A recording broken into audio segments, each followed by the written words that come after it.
Everyone, welcome to Raising Vibrations with myself, Simon. So today I'm going to be continuing with my Pluto series and ending it off with the last two. It's taken me quite a while to actually do this, so I do apologize, guys. I've got loads of work that I'm doing at this point in time in terms of the healing humanity process. What I want to do quickly is just let you guys know, if this is the first time that you're watching Pluto through the houses and this is your sign, please, I highly recommend that you go over and check the Pluto introduction. I did it quite a while ago.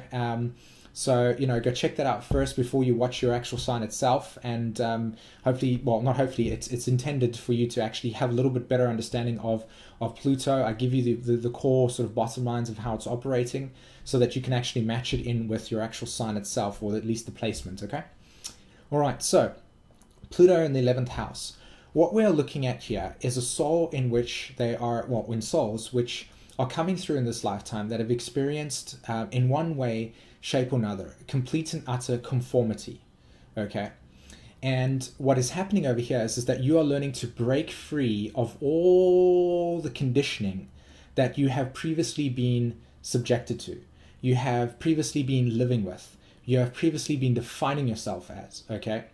So what the soul is doing is that there's a pre-existing pattern within your consciousness where you have been creating these situations in your life where the group dynamics have defined your identity.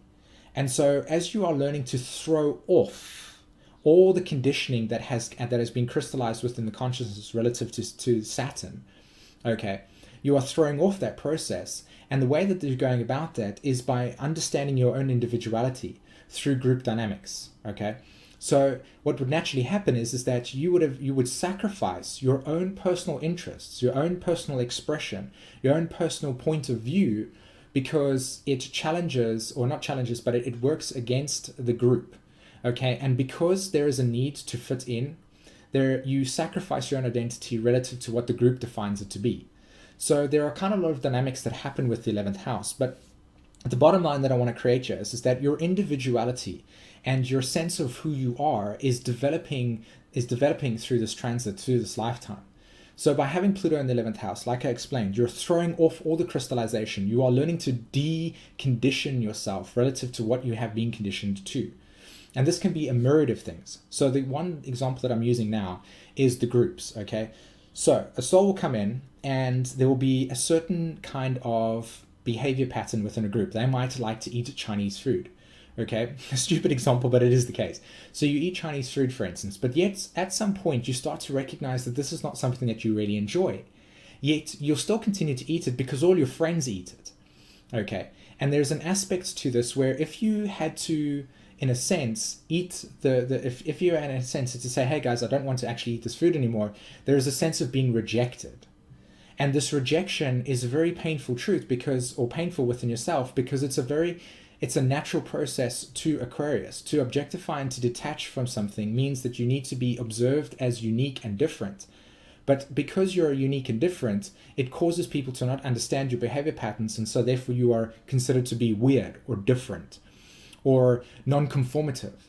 So there are, in a sense, residue, unconscious residue from past lives of being rejected, feeling like you are not part of the group for your difference. And so therefore you lead yourself into a situation where, like I said, now your individuality is at stake. You don't like it. You don't like the Chinese food anymore. But to make that choice means that you have to break free from the group, break free from what is known, and to go your own way. And so this is what you're learning. You're learning to let go of those fixations.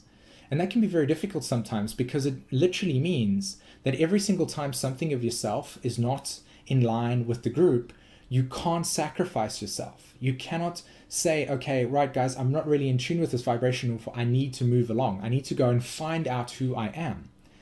So what happens is that the idea, the intention here is to try and integrate the diversity of yourself, okay, by recognizing that if something is not in alignment with who you are, that you need to let go of that alignment, that fixation, that association with that group and what it represents, and find another one.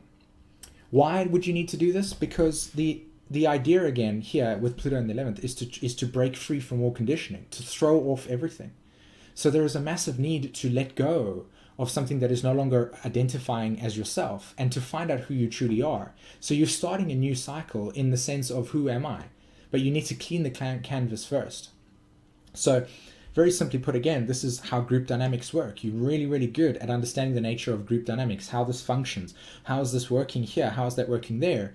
And on another level, it correlates to letting yourself not be a part of something that is outdated. Because Aquarius will correlate to the future in that sense, will correlate to the blueprints of what is necessary for things to evolve. So if you're staying stagnant in a place that is no longer who you are in a sense not liberating yourself and allowing other people to then challenge their own security. And that's a big thing, to challenge when something revolutionary comes along, you're challenging the sense of structure that has been put in place, and so therefore it's very difficult for people to accept that, and you need to do that. So you're kind of like a pioneer in that way.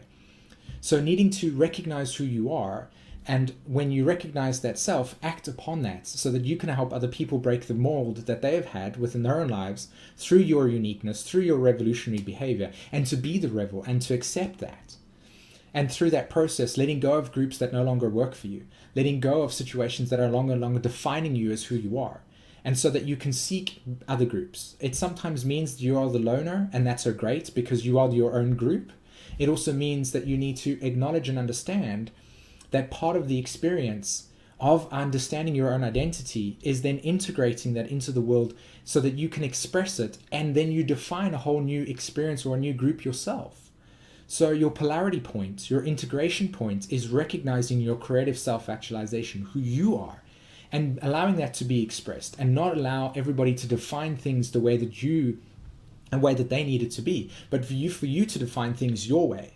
So it's a very, very strong emphasis of actualizing your individuality, actualizing Leo, individuality Aquarius, actualizing individuality Aquarius, okay? All right, guys, so I hope that was really clear and that gave you some insight in terms of how you can see your Pluto in the 11th house. If you're interested in understanding more of the astrology and becoming clearer on other aspects in your chart as well, come over to simonforster.com, and I highly recommend getting a reading with myself if you're wanting to know more about it, of course. And check out my online school and my subscription service that I'm offering at this stage in terms of if you've liked my astrology. And yeah, guys, hit the like and subscribe, and if you enjoyed this, and have a fantastic day. Take care. Bye-bye.